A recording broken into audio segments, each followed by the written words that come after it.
Hello friends, welcome back to my YouTube channel. So आज की इस वीडियो में मैं आपको बहुत इंपॉर्टेंट सब्जेक्ट जो कि है डायरेक्ट टैक्सेशन और डायरेक्ट टैक्सेशन का certified copy of answer sheet आज मैं आपको प्रेजेंट करने वाला हूं। और डायरेक्ट टैक्सेशन एक ऐसा सब्जेक्ट है जहां पर 60 मार्क इजीली आ सकता है अगर हम लोगों को प्रोविजंस बहुत अच्छे से याद है तो। राइट, 2-3 बार प्रैक्टिस करना पड़ेगा। और सबसे इम्पोर्टेंट क्या है ना, profit and gains from business profession. PGBP में अगर हम पूरे अच्छे से कॉन्सेप्ट हमारा क्लियर है तो फिर हम लोग आराम से पीजीबीपी में अच्छा स्कोर कर सकते हैं। और इसके साथ साथ income from house property and income from capital gain also बहुत इंपॉर्टेंट है। और income from salary, right, income from salary, income from house property and income from business and profession and income from capital gain. Right, तो यहाँ पर हम लोगों को पूरा के पूरा मतलब जितने भी सारे प्रोविजन है सब कुछ अच्छे से याद होना चाहिए। और जितना इंस्टीट्यूट का जितना सॉम है या फिर जितना प्रैक्टिकल क्वेश्चन है वो सब सॉल्व करना पड़ेगा। राइट, तो आज मैं आपको डायरेक्ट टैक्सेशन जो कि दिसंबर 22 अटेम्प्ट में क्वेश्चन क्या आया था और उसका आंसर कैसे प्रेजेंट करना है वो आपको मैं आज इस वीडियो के अंदर इस सर्टिफाइड कॉपी के अंदर मैं आपको दिखाना चाहता हूँ। राइट, तो let's get started without wasting any further time. तो ये है direct taxation certified copy of answer sheet for December 22 term का। और यहाँ पर क्वेश्चन नंबर 1 में मिला है 5 + 5 + 3 + 3 16 मार्क। क्वेश्चन नंबर 2 में मिला है 6 हाफ + 8 हाफ मतलब 14 हाफ मिला है क्वेश्चन नंबर 2 में। और क्वेश्चन नंबर 3 में मिला है 3 + 4 7 मार्क। एंड क्वेश्चन नंबर 4 में मिला है 3 मार्क। और क्वेश्चन नंबर 5 में मिला है 7 एंड क्वेश्चन नंबर 8 में मिला है 5 + 5 = 10। और ये हो रहा है 57.15 57.1 हाफ। और इसको राउंड अप करके 58 मार्क्स मिला है। राइट, तो डीटी में भी 58 मार्क्स मिला है, तो बहुत बढ़िया स्कोरिंग हुआ है। तो देखते हैं कैसा क्वेश्चन था और कैसा कैसा वेटेज है आंसर का और कैसे मैंने प्रेजेंट किया हूँ एग्जाम में। राइट, तो question number 1B, question number 1B, question number 1B ये सेक्शन ए के अंदर है। और सेक्शन ए के अंदर जो क्वेश्चन है वो सब हमको अच्छे से आना चाहिए। वो इसलिए कि सेक्शन ए के अंदर जितने भी मार्क्स होता है 25 मार्क्स, तो 25 मार्क्स से हम लोगों को ज़्यादा से ज़्यादा मार्क्स उठाना है तो फिर हम लोगों को एग्जामिनेशन लाने में हेल्प कर सकता है। राइट, तो क्वेश्चन नंबर 1B क्या था, match the following, match the following column 1 with column 2। तो यहाँ पर कॉलम 1 के अंदर क्या था ना, on observe depreciation eligible for carry forward, जिसका कि हम लोगों को पता है नो टाइम लिमिट। तो यहाँ पर भी नो टाइम लिमिट लिखा हुआ है, तो फिर ये करेक्ट आंसर है, तो 1 मार्क मिला है। राइट, ऐसे ही loss from speculation business eligible for carry forward, loss from speculation business eligible for carry forward. तो ये क्या होता है, ये हम लोग पीजीबीपी के अंदर अच्छे से पढ़कर आए हैं। Loss from speculation business eligible for carry forward ये होता है सब्सिक्वेंट 4 असेसमेंट ईयर्स के लिए। ये हम लोग अच्छे से पढ़कर आए हैं पीजीबीपी के अंदर, तो इसका राइट आंसर होगा सब्सिक्वेंट 4 असेसमेंट ईयर्स। तो ये ठीक आंसर दिया गया है, तो इसलिए यहाँ पर 1 मार्क्स मिला है। Right, secondly deduction of entertainment allowance for government employee, deduction of entertainment allowance for government employee. तो यहाँ पर भी राइट आंसर होना चाहिए था 5000 और 5000 भी लिखा गया है, तो इसलिए ये राइट आंसर हुआ है। Right, then maximum deduction under section 80EE, maximum deduction under section 80EE। तो इसका राइट आंसर होना चाहिए था 1,50,000 और 1,50,000 भी लिखा गया है, तो ये भी राइट हो गया। Then maximum loss under the house property eligible for maximum loss under the house property eligible for set off against other income. तो हम लोगों को पता है कि इनकम फ्रॉम हाउस प्रॉपर्टी के केस में जो मैक्सिमम लॉस होता है वो डिडक्ट होता है up to ₹2 lakh, up to ₹2 lakh. तो यहाँ पर भी राइट आंसर है 2 लाख, और राइट आंसर भी 2 लाख लिखा गया है। राइट, तो इसलिए यहाँ पर पूरा फुल टू फुल 5 मार्क्स मिला है। तो इसलिए सेक्शन ए के अंदर जितना भी क्वेश्चन है वो सब पूरे अच्छे से मतलब अटेंड करके पूरे के पूरे मार्क ट्राई करना है कि पूरे के पूरे फुल मार्क आ जाए, तो फिर एग्जामिनेशन इजीली आ सकता है। Right, then comes to question number 1C, true and false. Question number 1C, true and false, state whether the following statement are true और फॉल्स। राइट, तो फर्स्ट था क्या ना, when a person stays less than 182 days in India yet all his income accrued in India is taxable. ये true होगा या false होगा, तो ये ट्रू होगा या फॉल्स होगा। तो हम लोगों को पता है कि ये जो है ये ट्रू ही होगा, लेकिन मैंने यहाँ पर क्या किया हूँ, फॉल्स लिख कर आया हूँ, तो इसलिए ये मेरा फॉल्स हो गया। Right, then question number II, question number II क्या लिखा है,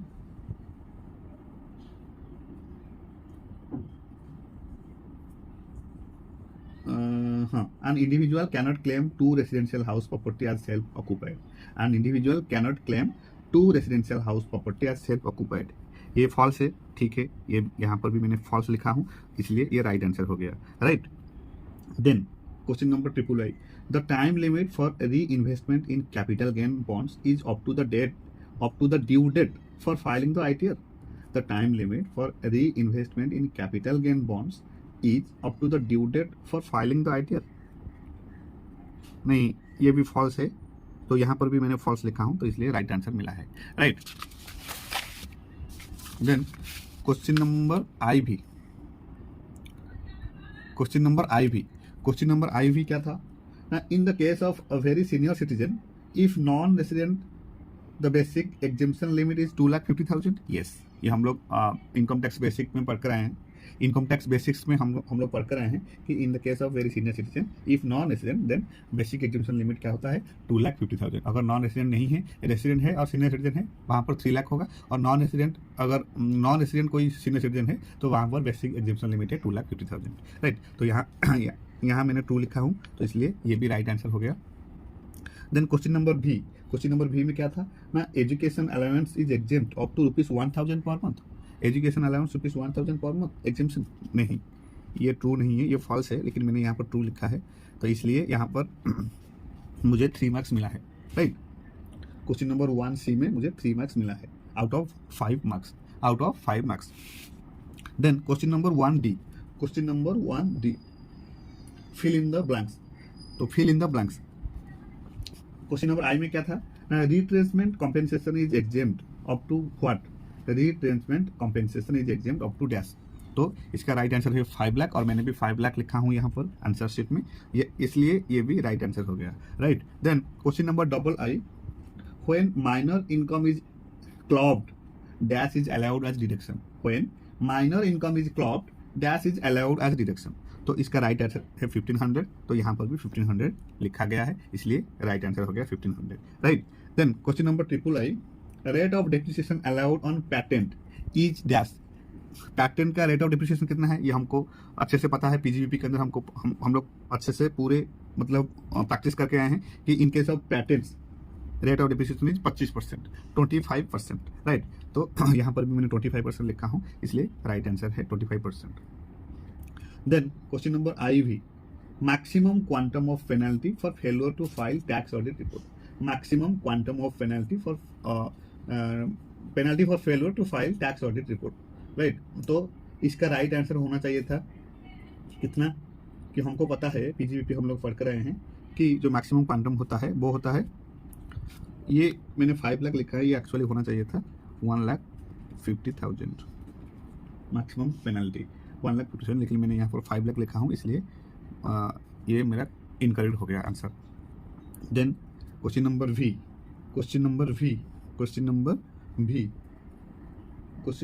में मैंने थोड़ा सा गलती कर दिया। यहाँ पर क्वेश्चन बोल रहा है कि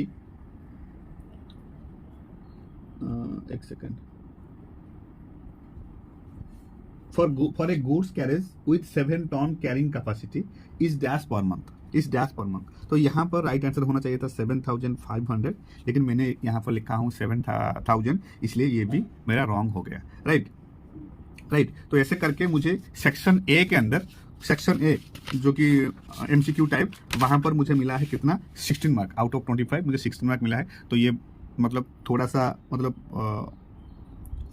लेस हो गया, कम हो गया, मैक्सिमम मार्क्स यहाँ पर आना चाहिए था, ठीक है। देखते हैं क्वेश्चन नंबर 2 में कितना मार्क्स मिला है। क्वेश्चन नंबर 2 AI में 6 हाफ मिला है और BII में 8 मार्क्स मिला है। देखते हैं क्वेश्चन नंबर 2 यहाँ पर, question number 2 income from house property, right. तो यहाँ पर मुझे कितना मार्क मिला है, ये 7 मार्क्स का क्वेश्चन था, और मैंने यहाँ पर ऐसे ही प्रेजेंट किया हूँ, particular house 1, house 2 and house 3, राइट। Gross municipal value, then fair rent, then यहाँ पर व्हिच एवर इज हायर, तो मैंने ऐसे ही लिखा हूँ, राइट। देन स्टैंडर्ड रेट क्या था वो भी मैंने प्रेजेंट किया, और यहाँ पर भी मैंने नोट लिखा कि reasonable expected rent can not exceed standard rent. यहाँ पर मैंने नोट लिखा हूँ, इसलिए 2 मार्क्स यहाँ पर मिला है, और यहाँ पर 1/2 मिला है। देन ऐसे ही मैंने प्रेजेंट किया हूँ एक्चुअल रेंट रिसीव्ड और रिसीवेबल, एक्चुअल रेंट रिसीव्ड और रिसीवेबल 3 लाख, 3,30,000, 3 लाख इंटू 10/12 2,50,000 और gross annual value whichever is higher मैंने प्रेजेंट किया हूँ ऐसे, gross annual value whichever is higher 3 lakh, 3,30,000, 3,30,000। Then यहाँ पर लेस हो गया municipal tax, right, 24,000 for house 1 and house 2 30,000 and house 3 33,000। और यहाँ पर मैंने थोड़ा सा गलती कर दिया था, less sewerage tax and water tax जो कि डिडक्ट नहीं होना चाहिए था, वो मैंने डिडक्ट कर दिया हूँ यहाँ पर, स्वेरेज टैक्स एंड वाटर टैक्स। और यहाँ पर नेट एनुअल वैल्यू मेरा आया है 2,50,000, 2,75,000, 2,50,000, 2,75,000 एंड 2,65,000। और यहाँ पर सेक्शन 24A 30%, सेक्शन 24A मैंने यहाँ पर ऐसे प्रेजेंट किया हूँ, सेक्शन लिखा हूँ इसलिए मुझे 1/2 मार्क्स मिला है। यहाँ पर सेक्शन लिखना जो बहुत इंपॉर्टेंट है, तो सेक्शन 24A जहाँ पर 30% ऑफ नेट एनुअल वैल्यू होता है डिडक्शन, तो ऐसे ही तो नेट एनुअल वैल्यू 2,50,000 था, इसका 30% हो गया 75,000। ऐसे ही हाउस 2 का नेट एनुअल वैल्यू था 2,75,000 और इसका 30% है 82,500। And for house 3 net annual value था 2,65,000 और इसका 30% है 79,500। नाउ सेक्शन 24B में क्या है ना, इंटरेस्ट ऑन मनी बोरोड। तो interest on money borrowed also given in question 1,05,000 for house property 1, 1,32,500 for house property 2 और 1,65,500 फॉर हाउस प्रॉपर्टी 3, राइट। तो ऐसे करके इनकम फ्रॉम हाउस प्रॉपर्टी में मुझे मिला है, हाउस प्रॉपर्टी 1 का हो गया 70,000 इनकम और हाउस प्रॉपर्टी 2 का हो गया 60,000 और हाउस प्रॉपर्टी 3 का 20,000, जहाँ पर कि 1,000 होना चाहिए था, मेरा 20,000 हो गया है। इसलिए मुझे यहाँ पर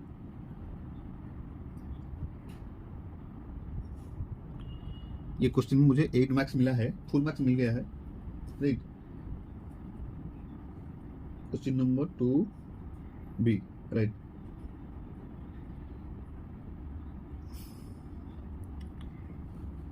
Now comes to question number 2A. Question number 2A, residential status, right? तो क्वेश्चन नंबर 2A में रेसिडेंशियल स्टेटस क्वेश्चन है। तो यहाँ पर देखो कैसे हम लोग आंसर को प्रेजेंट करना है एग्जाम में। तो रेसिडेंशियल स्टेटस का क्वेश्चन था, पहले हम लोगों को क्या करना है ना, प्रोविजन, जितने भी सारे प्रोविजन है वो सब अच्छे से लिखना है, राइट। प्रोविजन को अच्छे से लिखेंगे तो मार्क मिलेगा। देखो मैंने कैसे प्रेजेंट किया हूँ एग्जाम में। आज पर the income tax act 1961 a person from Indian origin and citizen in India is left India for the purpose of employment, then in that case 182 days will be the residential status, and this is the exception of section 6(1)(I) and section 2(1)(C). So here Mr. Albert left India on dated 5th November 2021 for the purpose of employment to Malaysia. So he stays in India a total of 217 days in the previous year. So he is resident in India, right? तो ऐसे ही मैंने present किया हूँ, इसलिए half 2 marks मिला है और half 1 marks मिला है क्वेश्चन नंबर आई में। Then question number double I, ये स्टेटस नॉन रेसिडेंट होना चाहिए था। तो यहाँ पर मैंने क्या लिखा हूँ, mister Chandar born and bought of in India was employed in Singapore since 1st April 2017. He stayed in India in every financial year for 70 to 80 days. As per Income Tax Act 1961, Section 6, a person said to be resident in India if he is in India for a period of 60 days or more during the previous year or 365 days or more during last 4 years. So here Chandar stayed in India for a period of, कितना दिन लिखा गया है वो मतलब ठीक से दिखा नहीं रहा है, for the previous year 2021-22 and during the year is 17-18 में 80 days, 18-19 में 80 days and 19-20 में 80 days, 20-21 में 80 days. तो टोटल डेज हुआ 320 since he lived in India for a period of 320 days in India, so his resident status is non-resident. तो ये भी right answer है, इसलिए यहाँ पर पूरे मतलब क्या हुआ 2 मार्क्स मिला है, राइट। तो ऐसे ही आपको प्रेजेंट करना है आंसर में, पूरे के पूरे कैलकुलेट करके प्रेजेंट करना है तो फिर मार्क्स मिलेगा, right. Then mister question number 3 I, यहाँ पर भी ऑर्डिनरी रेसिडेंट होना चाहिए स्टेटस। तो यहाँ पर मैंने कैसे लिखा हूँ देखो, mister Dilip a foreign citizen came to India for the purpose of employment in X Company Limited and stayed in India from 5th June 2021 and remains in India up to 30th March 2012. His total days stays in India is 25, 31, 30 and 30 plus 31, 30, 31, 31, 28 इसे करके 298 days. So he is a resident in India as per the Income Tax Act 1961 Section 6. Right, तो यहाँ पे मैंने ठीक ही लिखा हूँ, इसलिए मुझे यहाँ पर 1.5 मार्क्स मिला है. राइट, तो ऐसे करके रेसिडेंट स्टेटस में मुझे 6.5 मार्क्स मिला है. 6.5 मार्क्स मिला है आउट ऑफ 8 मार्क्स. यहाँ पर मुझे 6.5 मार्क्स मिला है. राइट, तो ऐसे ही हम लोगों को एग्जाम में आंसर को प्रेजेंट करना है. Now comes to question number 3B. Salary of plantation worker for Duncan Company Limited engaged in rubber plantation. अच्छा, question number 3B. Deciding whether agriculture income और नॉट. कौन कौन एग्रीकल्चर इनकम है और कौन कौन एग्रीकल्चर इनकम नहीं है. तो क्वेश्चन नंबर आई में salary from company engaged in rubber plantation is not agricultural income as the salary income doesn't have direct nexus to basic or subsequent operations involved in agriculture. तो यहाँ पर मैंने थोड़ा सा गलती कर दिया. मैंने लिखा हूँ salary of plantation worker for Duncan Company Limited engaged in rubber plantation. So here in case of growing and manufacturing of rubber in India, then 65% of such income will be treated as agricultural income and remaining will be treated as business income. But यहाँ पर actual answer होना चाहिए था salary from company engaged in rubber plantation is not agricultural income at all as the salary income does not have any direct nexus to basic और subsequent operation involve in agriculture. Right, तो यहाँ मैंने गलत कर दिया था, तो यहाँ पर इसलिए मार्क नहीं मिला है. Then question number I. Royalty income from coal mines is not agricultural income. हमको पता है आज royalty is computed on the output of coal taken out of the mine. There is no specific effort in creating the mine. Right, तो मैंने भी यहाँ पर present किया हूँ royalty income from Odisha coal mines limited is an business income in the hands of SSC. इसलिए यहाँ पर पूरा राइट आंसर है, इसलिए 1 मार्क्स मिला है. Right, then question number III. Income from poultry farming is not agricultural income as it has no component of basic or subsequent operations with regard to land or the plant trees. ये है right answer. और मैंने लिखा हूँ interest on loan given to M poultry farm limited is not a agriculture income. True, तो यहाँ पर भी 1 मार्क्स मुझे मिला है. राइट, ऐसे ही अगर कॉन्सेप्ट क्लियर है तो कौन एग्रीकल्चर इनकम है और कौन नहीं है ऐसे भी लिख कर आओ तो भी मार्क्स मिलेगा. Right, then question number IV क्या था ना. Income by way of rent from land used for grazing of cattle is an agricultural income as the land was specifically used for growing grass. तो income by way of rent from land used for grazing of cattle ये agricultural income हो जाएगा.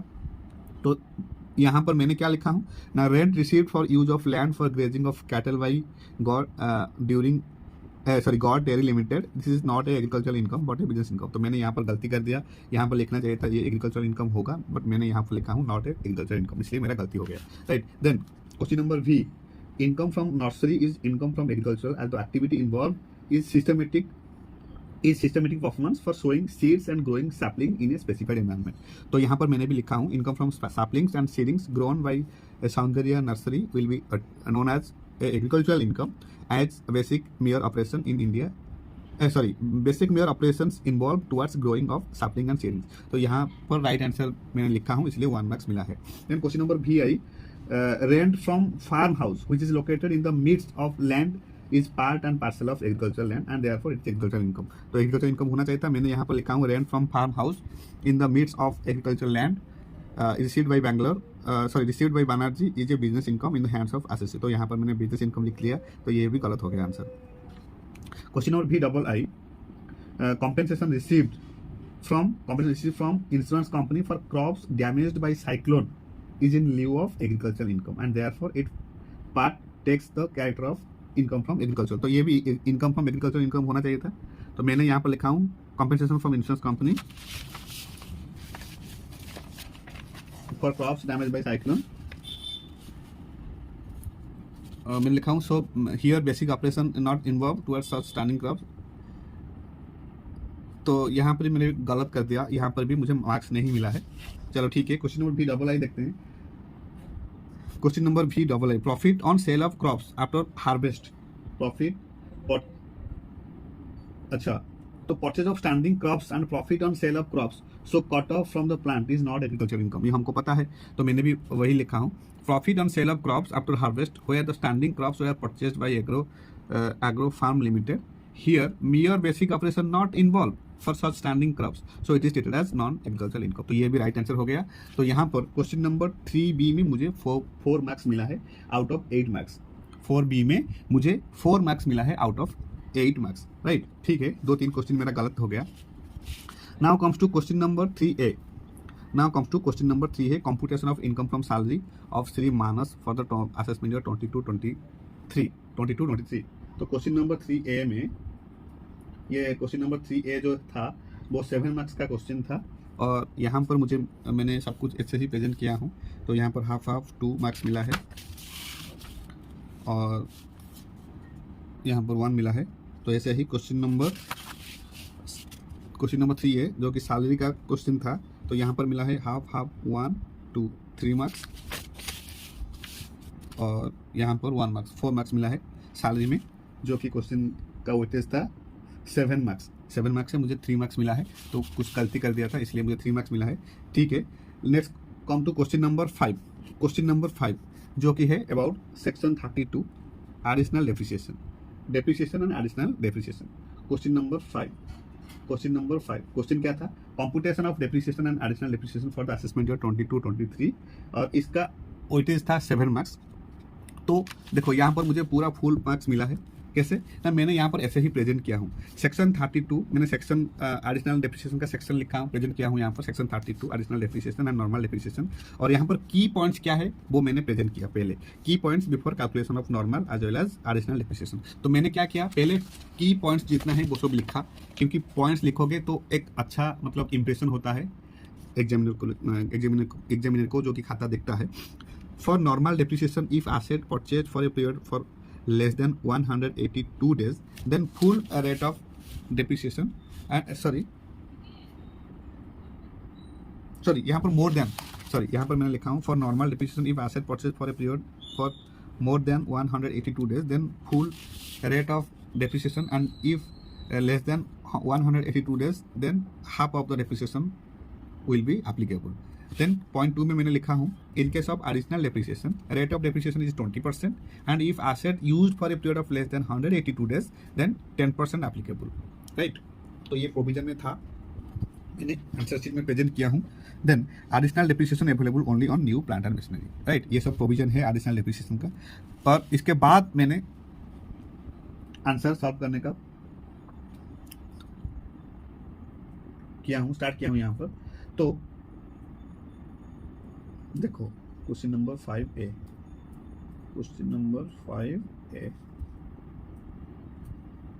एक second,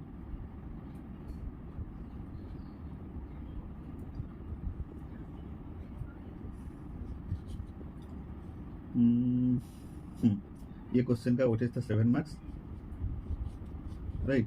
हाँ, plant and machinery opening return value था 20 लाख, और मैंने यहाँ पर ऐड किया परचेज 10 लाख, ये हो गया 30 लाख, और तो इसमें ऐड किया है सोल्ड ऑफ एसेट 5 लाख, तो ये हो गया 35 लाख। तो 35 लाख का नॉर्मल डेप्रिसिएशन कितना होना चाहिए ना, 20 lakh opening return down value plus purchase हो गया, सोल्ड ऑफ एसेट था 5 लाख, तो यहाँ पर 25 लाख इंटू 15/100, तो 3,75,000 for more than 180 days. Then 10 lakh का इंटू 15 इंटू हाफ, और इसका हो गया 75,000। टोटल नॉर्मल डेप्रिसिएशन हो गया 3,75,000 प्लस यहाँ पर लिखा हूँ 75,000, तो ये है 4,50,000 normal depreciation. And additional depreciation हमको पता है 20%, कैसे कैलकुलेट किया जाएगा ना, new plant and machinery 8 lakh plus 10 lakh into 10/100, ये हो गया 1,80,000। तो राइट आंसर भी जैसे ही आया है, right? Then point 2 furniture and fittings 10% वाला केस, ओपनिंग रिटर्न वैल्यू था 1,40,000, एडिशनल एक्वायर्ड 60,000, ये हो गया 2 लाख। नॉर्मल डेप्रिसिएशन कैसे कैलकुलेट होगा, 2 लाख इंटू 10/100 20,000। बिल्डिंग का रेट ऑफ डेप्रिसिएशन है 10%, तो मैंने यहाँ पर प्रेजेंट किया हूँ 10%। Opening return down value 9,90,000 less value of land 5 lakh, तो यहाँ पर लैंड का वैल्यू माइनस हो जाएगा, ये हो जाएगा 24,90,000। और नॉर्मल डिप्रिसिएशन कैसे कैलकुलेट होगा ना, 24,90,000 इंटू 10/100, ये हो गया आंसर 2,49,000, 2,49,000। तो यहाँ पर मैंने पूरे के पूरे अच्छे से आंसर दिया हूँ, तो इसलिए मुझे 7 मार्क्स पूरा फुल टू फुल 7 मार्क्स मिला है, राइट। अगर आपका कॉन्सेप्ट क्लियर है तो आपको पूरे फुल टू फुल मार्क्स मिलेगा। और इसके प्रैक्टिकल क्वेश्चन सॉल्व करने के टाइम में कुछ मतलब एडिशनल पॉइंट्स होता है, वो सब लिखना पड़ता है, तो वो सब लिखना चाहिए, right. Now comes to question number 8। Question number 8 जो कि शॉर्ट नोट्स टाइप है, यहाँ पर देखो मैंने कैसे प्रेजेंट किया हूँ क्वेश्चन नंबर 8 को। क्वेश्चन नंबर 8 पहले मैंने बेस्ट जजमेंट असेसमेंट को लिखा, तो देखो मैंने कैसे प्रेजेंट किया हूँ। यहाँ पर बेस्ट जजमेंट असेसमेंट में मुझे पूरा फुल टू फुल मार्क मिला है। As per section 144 of Income Tax Act 1961, best judgment assessment is not a discretionary power of the assessing officer but mandatory in nature। तो ये सिर्फ डिस्क्रिशनरी पावर नहीं है assessing officer, but mandatory in nature, right. ये mandatory in nature है, तो मैंने पहले ये लिखा मीनिंग। देन टैक्स पॉइंट, देखो पूरे के पूरे बुक्स में जैसे लिखा गया है, पूरे के पूरे ऐसे ही मैंने प्रेजेंट किया हूँ। Tax point, SSC can not reduce tax liability through best judgement assessment. SSC जो है वो रिड्यूस नहीं कर सकता टैक्स लाइबिलिटी को बेस्ट जजमेंट असेसमेंट के द्वारा। अगर बेस्ट जजमेंट असेसमेंट के अगर नोटिस आए तो वहां पर एसएससी रिड्यूस नहीं कर सकता टैक्स लाइबिलिटी को, ओके। देन नोट, यहाँ पर नोट क्या करना है ना, a refund also can not be granted under this section. ये सेक्शन के अंदर रिफंड भी ग्रांट नहीं होगा, तो यहाँ इसलिए यहाँ पर टैक्स पॉइंट में 1 मार्क्स मिला है। देखो टैक्स पॉइंट क्या है, बुक्स में जो दिया गया है वो मैंने लिखा हूँ, इसलिए यहाँ पर 1 मार्क्स मिला है। नोट, यहाँ पर a refund can not be granted under this section, यहाँ पर भी मुझे 1 मार्क्स मिला है। तो ऐसे आपको प्रेजेंट करना है, टैक्स पॉइंट लिखना है, नोट लिखना है, जो जो इंपॉर्टेंट पॉइंट है बेस्ट जजमेंट असेसमेंट के अंदर वो भी लिखना है। तो ऐसे लिखोगे तो फिर मार्क्स मिलेगा, राइट। तो ऐसे देखो पहले मीनिंग लिखना है।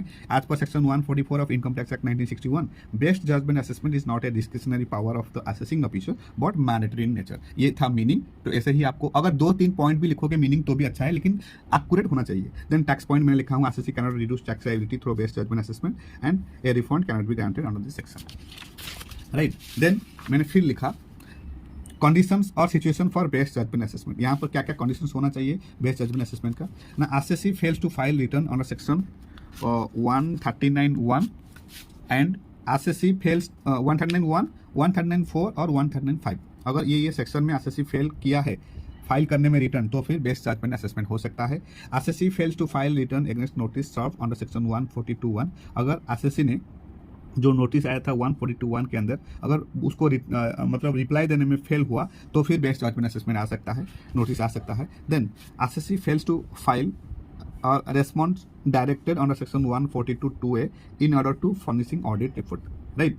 तो यहाँ पर भी बेस्ट जजमेंट असेसमेंट हो सकता है, तो यहाँ पर भी मुझे 1 मार्क्स मिला है। तो पूरे पॉइंट टू पॉइंट मैंने लिखा हूँ आंसर में, अच्छे से प्रेजेंट किया हूँ। और यहाँ पर भी मैंने लिखा हूँ opportunity of being heard before assessment under this section, SSC has an option to opportunity of being heard through a show cause notice. Show cause notice दिया जाएगा एसएससी को बेस्ट जजमेंट असेसमेंट करने से पहले, राइट। देन टाइम लिमिट भी क्या है वो भी मैंने लिखा हूँ, time limit for computation of best judgement assessment. तो best judgement assessment to be completed before 1 year to the relevant assessment year. तो यहाँ पर पूरे फुल टू फुल मैंने राइट आंसर लिखा हूँ, तो ये इसलिए यहाँ पर मुझे पूरे के पूरे 5 मार्क्स मिला है। देन क्वेश्चन नंबर 1 का मैंने लास्ट को किया था, क्वेश्चन नंबर 1 का मैंने लास्ट को किया था। तो यहाँ पर मुझे देखो यहाँ पर कैसे मार्क मिला है। क्वेश्चन नंबर ए मेरा करेक्ट था इसलिए राइट आंसर मिला है। क्वेश्चन नंबर डबल आई का मैंने सी लिखा हूँ, एक्चुअल क्वेश्चन नंबर डबल आई का होना चाहिए था क्या, ए होना चाहिए था, इसका राइट आंसर होना चाहिए था ए। कैसे ना, क्वेश्चन नंबर देखते हैं, क्वेश्चन नंबर ए का double I, Gupta is 56, a salary employee, has income from salary computed 4 lakh and short term capital gain from sale of listed shares computed 1,50,000. What is the tax liability? तो इसका answer होना चाहिए था 31,200। तो मैंने यहाँ पर थोड़ा सा गलती कर दिया, तो इसलिए मेरा ये रॉन्ग हो गया। चलो ठीक है। Question number triple I, Shri Ambalal has total income of rupees 3,50,000 lakhs. It includes income from business rupees 3 crores and rental income rupees 50 lakhs. How much is the rate of surcharge applicable for the assessment year 22-23? तो यहाँ पर right answer होना चाहिए था option number C, that is 25%। तो मैंने भी यहाँ पर सी लिखा हूँ, इसलिए ये राइट आंसर है, राइट। तो यहाँ पर राइट आंसर है, तो यहाँ पर आप मार्क मिला है मुझे को। देन क्वेश्चन नंबर आई भी, Eknath Private Limited engaged in manufacturing activity for the assessment year 22-23. Its total income is rupees 50 lakhs. It is eligible and has opted for section 115 BAA. How much is the income tax payable by Eknath Private Limited for the assessment year 22-23? तो यहाँ पर right answer होना चाहिए था question number I भी का ए होना चाहिए था, जो कि था 12,58,400। तो यहाँ पर भी मुझे मेरा राइट आंसर है question number A, option number A. तो यहाँ पर भी मुझे राइट आंसर मिला है। देन क्वेश्चन नंबर भी का क्या था? आलोक एंड को limited is engaged in trade of garments. Total interest on term loan taken from SBI due for the previous year 21-22 amounts to 5,20,000. It paid rupees 2,50,000 towards interest on term loan up to 31st 22 out of the balance amount rupees 1,10,000 was paid before the due date for filing the ITR specified in section 101. Remaining amount was outstanding even after the due date for filing the ITR specified in section 101. How much of interest is deductible for the assessment year 22-23? Right, तो इसका answer आना चाहिए था, right answer आना चाहिए था question number 1 भी का। क्वेश्चन नंबर 1 भी का राइट आंसर होना चाहिए था कितना? 1 भी का होना चाहिए था बी। इसका राइट आंसर होना चाहिए था बी, और भी आई का होना चाहिए था डी, और भी ट्रिपल आई का होना चाहिए था ए, राइट, और एक्स का आना चाहिए था डी। तो मैंने क्या किया, मैंने यहाँ पर ऑप्शन नंबर ए चूज किया था, इसलिए ये रॉन्ग हो गया। और क्वेश्चन नंबर भी आई का मैंने ऑप्शन ए चूज किया था, एक्चुअल होना चाहिए था डी। और क्वेश्चन नंबर भी डबल आई का मेरा राइट आंसर मिला है, जो कि है राइट आंसर है ऑप्शन नंबर बी। तो यहाँ पर भी मुझे मार्क्स मिला है। क्वेश्चन नंबर भी ट्रिपल आई का राइट आंसर होना चाहिए था ए, और मैंने लिखा हूँ बी, इसलिए ये भी गलती हो गया। आई एक्स का राइट आंसर होना चाहिए था सी, तो मैंने भी यहाँ पर 6 लिखा हूँ, इसलिए भी यहाँ पर राइट आंसर मिला है सी, राइट। आई एक्स का क्वेश्चन क्या था? Mr. A let out a property for a monthly rent of rupees 30,000 during the whole of the financial year 21-22. He paid municipal tax of rupees 60,000 in December 2021 for the financial year 2019-20, 2021 and 21-22 being 20,000 per annum. How much is the income under the house property taxable in the hands of Mr. A? तो इसका right answer होना चाहिए था सी, जो कि rupees 2,10,000, right. तो यहाँ पर भी मैंने सी ही लिखा हूँ, इसलिए राइट आंसर हो गया सी। तो ऐसे करके क्वेश्चन नंबर 1 का ए में मुझे 5 मार्क्स मिला है आउट ऑफ 10 क्वेश्चंस, ओके। तो यहाँ पर क्वेश्चन नंबर 8 का बी, जो कि था deemed owner under house property, ये मैंने गलत कर दिया, इसलिए 0 मार्क्स मिला है। और क्वेश्चन नंबर 8 ए में इनकम, माइनर चाइल्ड का इनकम कैसे क्लबिंग होता है, माइनर चाइल्ड का इनकम कैसे क्लबिंग होता है, तो मैंने यहाँ पर प्रोविजन ठीक ठाक लिखा हूँ, इसलिए यहाँ पर टू हाफ मिलाकर मतलब 5 मार्क्स मिला है। Clubbing of minor child provision arises when his her parents income is higher और says minor income to be clubbed in the hands of assessee whose aggregate total income exceed during the financial year.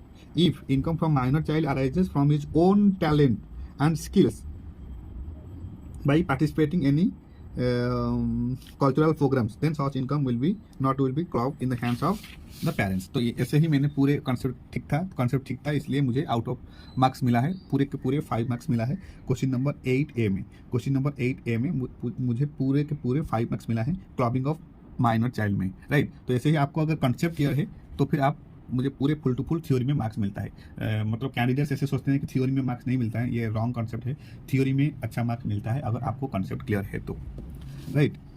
Question number 4 को आते हैं। Question number 4 का I भी biodegradable waste under section 80 JA। तो यहाँ पर मैंने सेक्शन लिखकर आया हूँ, इसलिए मुझे 1/2 मार्क्स मिला है यहाँ पर। In case of biodegradable waste for producing biogas there is a provision for 100% deduction allowed. So accordingly the gross total income of Everest P Limited includes profit and gains of rupees 11 lakhs will be allowed for deduction 100%, right. तो ऐसे मैंने present किया हूँ। और यहाँ पर question number double आई में मैंने गलती कर दिया, इसलिए 0 मार्क्स मिला है। और क्वेश्चन नंबर आई में maximum deduction allowed in case of self residential house property is 2 lakh, दो interest on loan amount to rupees 2,40,000 paid during the year ended 31st March 2022 it is eligible avail only up to rupees 2 lakh under section 24B of income tax act 1961। तो यहाँ पर मैंने पूरे अच्छे से लिखा हूँ, इसलिए 1/2 मार्क्स मिला है। ऐसे करके क्वेश्चन नंबर 4 में मुझे 3 मार्क्स मिला है, राइट। तो ऐसे करके पूरे के पूरे मुझे 58 मार्क्स मिला है डायरेक्ट टैक्सेशन में। तो ऐसे ही हम लोगों को एग्जाम में आंसर को प्रेजेंट करना है। थ्योरी का फोकस ज़्यादा करना चाहिए प्रैक्टिकल के साथ साथ, और प्रैक्टिकल थ्योरी दोनों में वेटेज ठीक ठाक आता है। ऐसे नहीं है कि थ्योरी में मार्क्स नहीं मिलता है, थ्योरी में भी मार्क्स मिलता है, लेकिन आपका कॉन्सेप्ट पूरे के पूरे अच्छे से पता होना चाहिए, राइट। और प्रैक्टिकल क्वेश्चन को सॉल्व करने के टाइम क्या करना है, हमको स्टेप बाय स्टेप फॉलो करना है, प्रोविजंस लिखना है, प्रोविजंस लिखने के बाद प्रैक्टिकल क्वेश्चन को सॉल्व करना है, राइट। अगर सेक्शन 44 ADA का क्वेश्चन आए पीजीबीपी के अंदर, या फिर सेक्शन 44 AB या फिर सेक्शन 44 A ADA यहाँ पर अगर क्वेश्चन आए तो पहले हम लोगों को प्रोविजन क्या है लिखना पड़ेगा। सेक्शन 44 AA क्या बोलता है, सेक्शन 44 AB क्या बोलता है, AD क्या बोलता है, ADA क्या बोलता है, सेक्शन A क्या बोलता है। तो ये सब हमको प्रोविजन अच्छे से याद होना चाहिए। तो प्रोविजन अच्छे से याद होना चाहिए, तो फिर हम लोग एग्जाम में प्रेजेंट कर सकते हैं answer so well, right. So this is it all about certified copy of answer sheet for direct taxation CMA Inter Group 1. Thank you so much for your time, thank you so much for your support and happy studying. And lastly, अगर video आपको अच्छा लगा है तो फिर like share subscribe कर दीजिए, so that I will be more motivated to upload such important videos, right. Thank you so much.